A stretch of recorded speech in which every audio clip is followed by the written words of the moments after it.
Hello everyone, Agent Fluffy here, and welcome back to my Let's Play of Phoenix Wright is Eternity Trilogy, Trials and Tribulations, Turnabout Memories, Part 4. Let's try and see who or what caused the cable to break. This is it! This is why the cable snapped.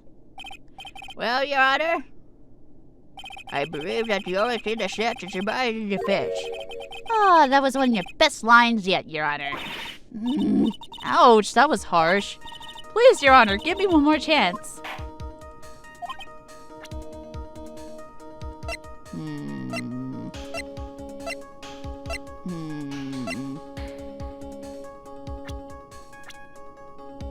Who or what caused the cable break? Oh. Hold on.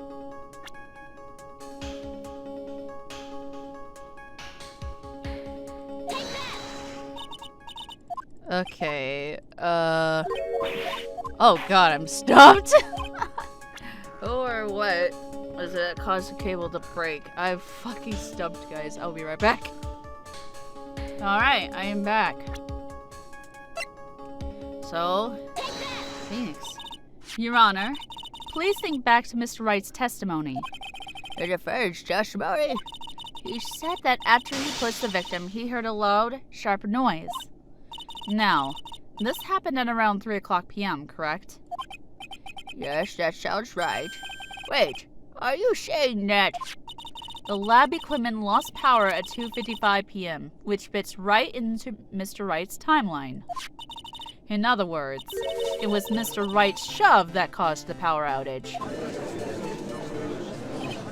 Yes, the prosecution also came to that same conclusion. And it was that very shove that caused Mr. Swallow to be electrocuted. I'm afraid I can't agree with you there, Mr. Payne. What's that supposed to mean? Take a good look at where the victim landed after being shoved. See the umbrella? It's by the electrical pole. That's right. The victim banged into that pole as a result of being pushed. It was that impact that caused the cable to break. Well, that makes sense. And then the victim was electrocuted. I'm sorry, Your Honor, but no, it doesn't make sense at all. If the victim was shoved into the far pole, then he couldn't have been electrocuted by the severed cable in the foreground here. Ah! In other words, someone other than my client must have electrocuted the victim. Order the court. Ah, the lamentations of my enemy. How I long to hear them. It's true. The defense is absolutely correct. There doesn't seem to be any way the defendant could have done it. Mr. Judge, sir, may I say something? The Madam Attorney's explanation. She said some things that are a little different than I remember them. What the? Please, just once more. May I please testify one last time? Please, Mr. Judge. Of course it's all right. Just go right ahead and give your new testimony. This is it. She's finally starting to show her true colors.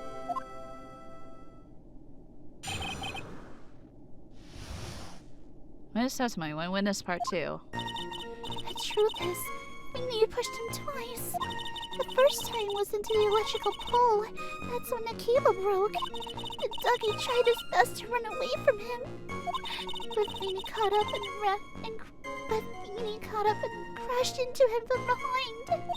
The cable snapping, doggy being electrocuted, and it all occurred in less than a minute. So after being shoved, the victim got up and tried to run away. And that's when the defendant pushed him for the second time. I'm so sorry, Beanie, but I just had to tell the truth. Am I doing the right thing? Am I, Mr. Judge? Of course you are, my dear. As painful as it may seem, you are. Now then, Miss Fay, you may proceed with your cross-examination. Examination Way, Witness Part 2. The truth is, if Feeny pushed him twice. Miss Hawthorne, previously in your testimony, you said the following. Actually, I didn't see the moment he pushed Dougie. I know. I'm sorry. I wanted to protect Feeny. So that's why you basically lied to the court? I was the bad girl. I know. Mr. Judge? Yes? Would you please forgive little me? Of course he won't! What you did was called perjury. Oh, come now. It was just a little old white lie. We'll forget it this time, but please be more careful from now on, all right? Oh, thank you so much, Mr. Judge. Not at all. The judge had better be more careful himself. A dark alley is friendlier than that girl. The first time was into the electrical pole. That's when the cable broke. You're saying you actually saw the victim getting pushed into the electrical pole? I know he doesn't look it, but Feeny can be a little bit of an imp when he wants to be. Oh, really? But I never imagined that he would cause an electrical cable to break. Feeny really is scary when he gets mad. Yes, he sounds like a very dangerous individual indeed. And Dougie tried his best to run away from him. So let me get this straight. Hold on. Ugh, wrong button. You were happily listening to music on your headphones while you watched this scene unfold. Miss Fay, I'll have to ask you to stop badgering the witness. I wasn't happy. I was so scared that I couldn't even move. All I could do was stand there and cheer them on. Cheer them on? Oh, what do you mean by that? Well, I wished the best for them both, and that they would each get their fight their all. That's very sweet of you to be so supportive. And what happened after that? But Feeny caught up and crashed into him from behind. That doesn't sound quite right. There were handprints found in the chest of the victim's leather jacket. Mr. Payne, was there also prints found in the back of his leather jacket? Well, no, there weren't. Madam Fay, may I suggest that you listen a little more carefully? I said that he crashed into him from behind, right? My Feeny wouldn't leave any prints behind in that case, would he?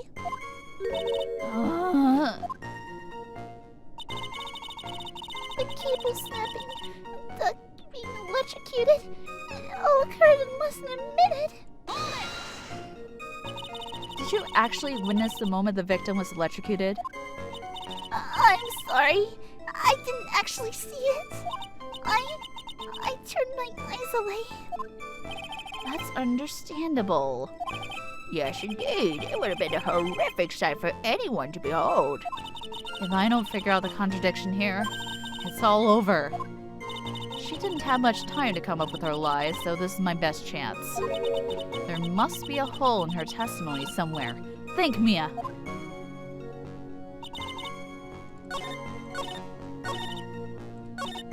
In less than a minute, eh?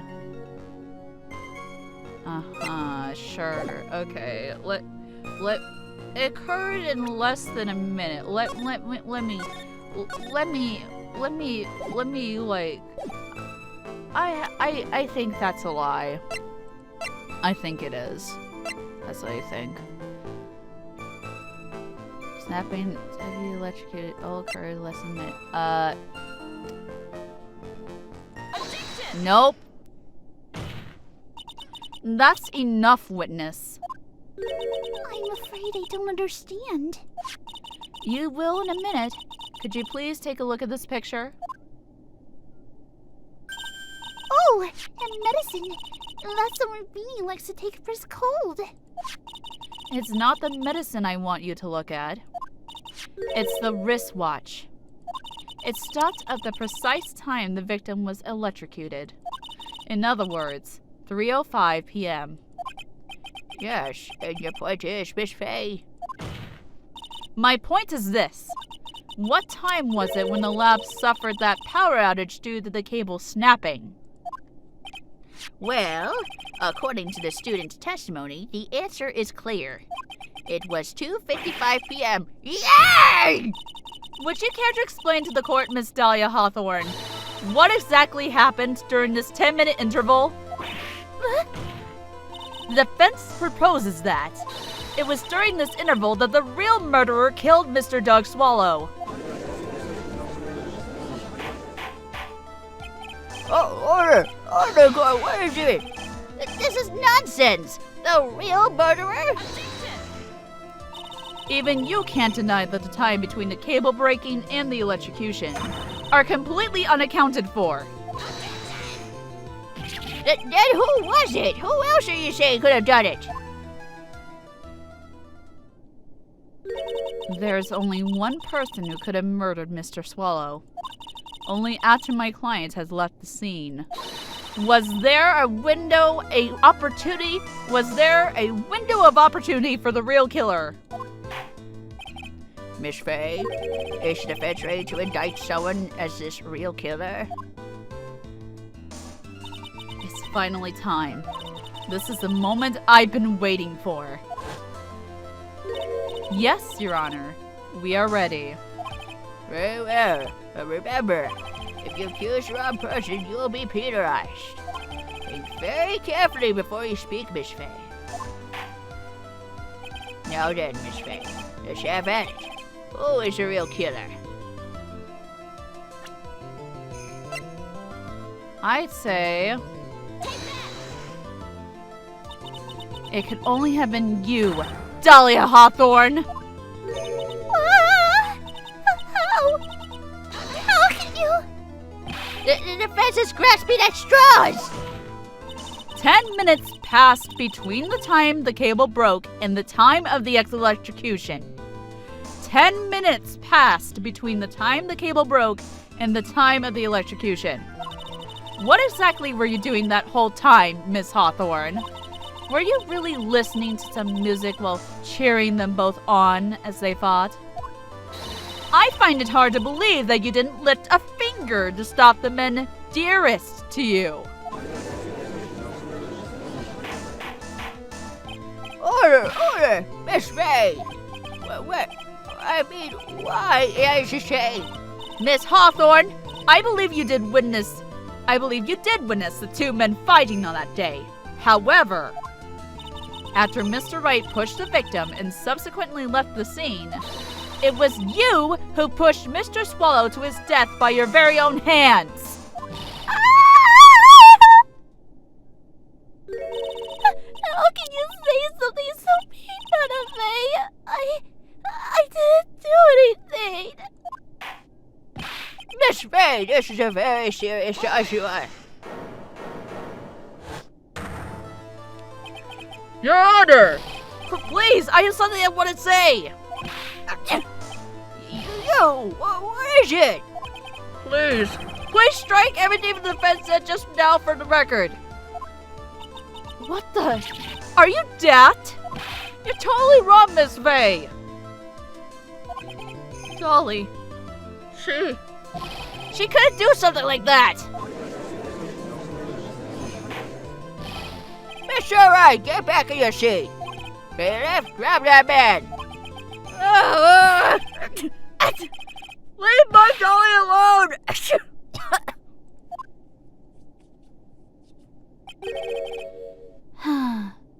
That boy.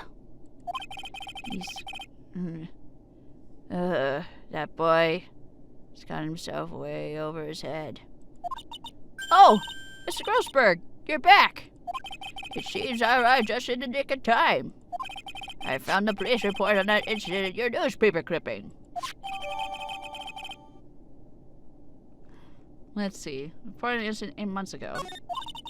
Thank you so much. This is exactly what I was hoping for. You better take a good look at it. It, details how you came to lose your boyfriend.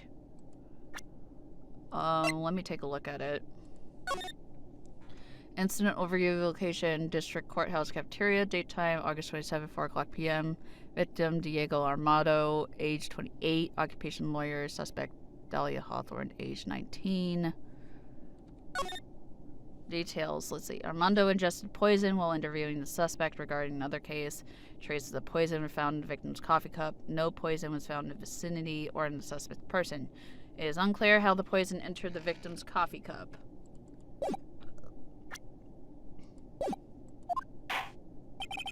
Oh, the defense has made a very serious accusation. Mr. Pate, what do you have to say about this? Well, really, Your Honor, that is I.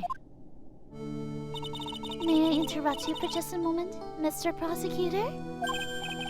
Don't you worry, my dear. I had this situation well in hand.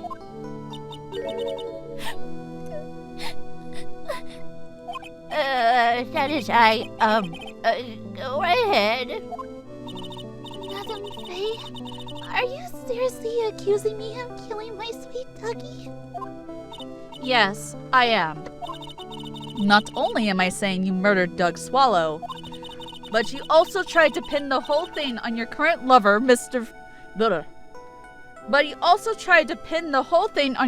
lover, Phoenix Wright. I told you that you should let me handle this.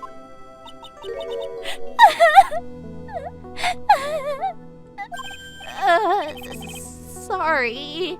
Please go ahead. How can you say that? I'm absolutely devoted to my dear Feeny. The notion that I would try to frame him is ludicrous. This is all just too much for poor little me to bear. I believe the girl is trying to ask what on earth her motive would be. The answer to that lies somewhere in this police report. It must. 8 months ago, an incident occurred in the basement cafeteria of this building. And then, that same day, the two of them accidentally meet. Your Honor, the defense requests further testimony from Miss Dahlia Hawthorne. For further testimony? What about? About the events of the day when she first met the defendant, Mr. Phoenix Wright. What could that possibly have to do with this case? The witness claims that she has no reason to frame the defendant. Am I correct? Well, I have evidence to suggest that she, in fact, had a very good reason. Very well then. The court grants the defense's request. Young lady, would you mind staying on for just a bit longer? Of course not, Mr. Judge. Get ready for the battle of your life, Dahlia Hawthorne. How I Met My Feeny. I first met my darling Feeny 8 months ago. It's like we were destined to meet in this very courthouse's basement reading room. The moment our eyes met, my heart skipped a beat. We've been going out ever since that fateful day. We're so lovey-dovey, we literally make people sick. It's just jealousy, I think. Mr. Wright, do that again, you'll be held in contempt of court. And now we enter the final act of our little drama. As we used to say in the days of my youth, go get her. Let's go! Our examination, How I Met My Feeny.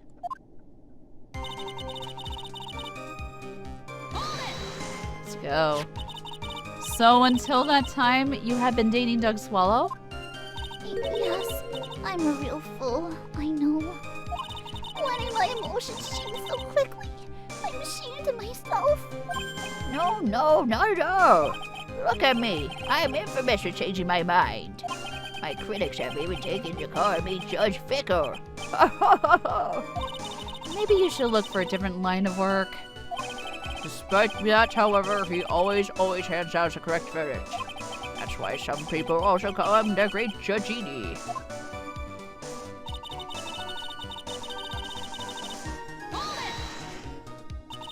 The courthouse reading room? That's a strange place to meet the love of your life. That's not true, Madam Faye. After all, Beanie was not only an art student, but he was also planning on becoming a lawyer. I'm not talking about him. I'm talking about you, Miss Hawthorne. What was a literature student like you doing in the courthouse reading room? This line of questioning is a waste of time. It has nothing to do with our murder case. Miss Faye, I'm warning you, this has nothing to do with Mr. Swallow's case. I had to remember the judge is on Dahlia's side. I'd better tread carefully. You know what? Let's save.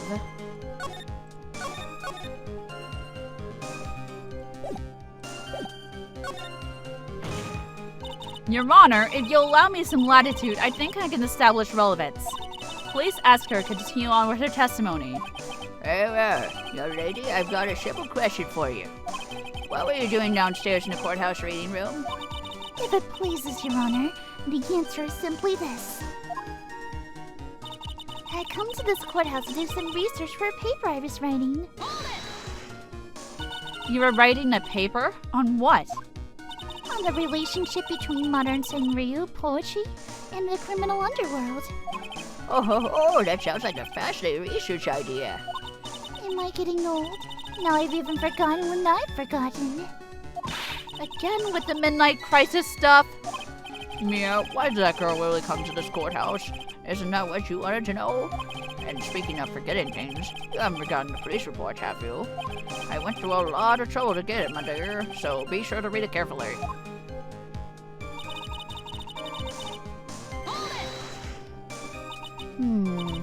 So what was about Mr. Wright that made your heart malfunction like that? In my personal opinion, he just looks like a typical snotty-nosed college brat.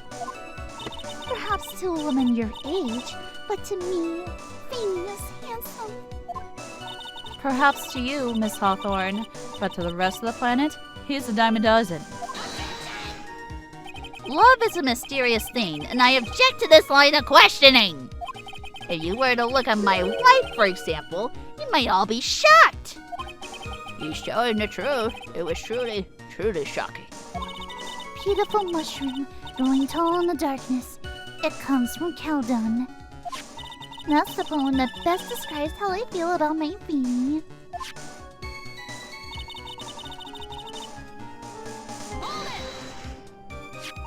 Were there any bad feelings between you, Mr. Swallow? No, none at all. We parted on very good terms. But that can't be! Our investigation also shows that there was a clean breakup. Huh. Are you sure? Yes, it seems they both wanted it that way. So the victim wanted to break up with her? So you're saying that Mr. Swallow also wanted to break up with you? Well, you see... What a cruel thing to ask a lovely young lady like this. By the way, I had never once considered leaving my wife. No one cares, Mr. Payne. She didn't deny it. That must mean... Doc Swallow must have seen through her little act. He must have gotten a glimpse of her true nature. Listen to me, Mia. That woman has a judge in the palm of her hand, you see. So the only way to discredit her is to find a contradiction in her testimony.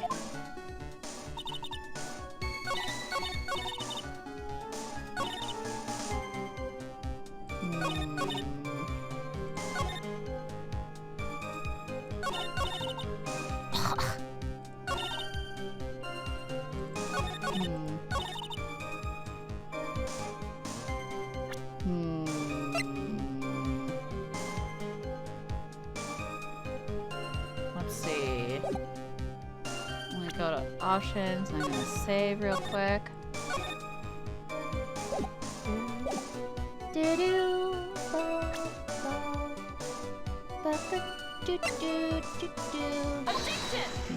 it's not that way. Hold on. Load.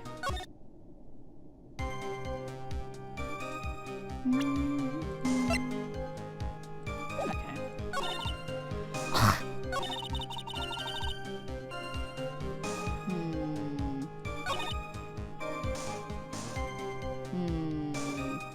I will be right back.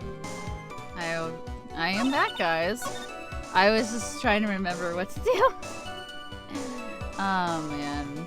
I was like, I had a feeling it would be like something like this. Miss Hawthorne, you weren't here because of your research paper, were you? Did you actually come here for a much more important reason? What is the meaning of the cocky smile on your face, Miss Faye? 8 months ago, right here in this very courthouse, there was another tragedy. Another tragedy? You mean the incident in which an attorney was poisoned? The name of the suspect in that incident is listed here in this report. And that name is Dahlia Hawthorne. What? Dahlia Hawthorne? Yes, the sweetie pie of everyone's eye, Miss Dahlia Hawthorne. She was the prime suspect in a criminal case just 8 months ago. Order! This is unbelievable. It's true then. The loveliest rose can hide the cruelest thorn. Miss Faye, that's not fair. You can't slander my witness with an unrelated case. I, Winston Payne, will not allow it. Mr. Prosecutor, I believe I was speaking. Pardon me. Go right ahead. It's true that about 8 months ago, the police expressed some interest in me. Express some interest, huh? Mr. Judge, sir, I know I'm under oath, so I'll tell you the absolute truth. I did not commit the crime that occurred during that incident 8 months ago. I see. Okay, I tied the two crimes together. Now I just got to stay on the offensive. Well done, Mia. Oh, you really lit a fire in my heart and my buttocks. I can hardly tell which is more inflamed, my spirit or my hemorrhoids. When is testimony the poisoning? I met the lawyer who was poisoned to discuss something in the cafeteria that day. I left my seat for just a moment, and that's when it happened. From what I heard, it was a liquid poison that is lethal at just 2 teaspoons. Not only that, I heard it was this very special kind of poison. So you see, I'm innocent. I didn't even know where to get the poison like that. So that's what happened here 8 months ago. However, as you heard from the witness's testimony, she had nothing to do with it. I think the defense is just about out of tricks. I'm terribly sorry, Mr. Payne. But I'm afraid the defense has many more tricks up its sleeve today. And I'll be sure to show them to you before the end of this cross-examination. Ugh! What the? Why does the defense suddenly feel stronger? Aha! Mia, you're glowing with a true lawyer's aura, my dear. That proud posture and self-confidence. Absolutely smashing. Smashing, indeed. Alrighty. I'm gonna stop right here, and next time, for the next part, we're going to continue with the cross-examination of Dahlia Hawthorne. We're at the home stretch, guys. So, this has been Agent Fluffy, and I will see you guys next time. Bye! Hey everyone, Agent Fluffy here, and thank you for watching. If you enjoyed this video, please like and subscribe to my channel. If you want to support me even more, feel free to support my Patreon. The links are right here.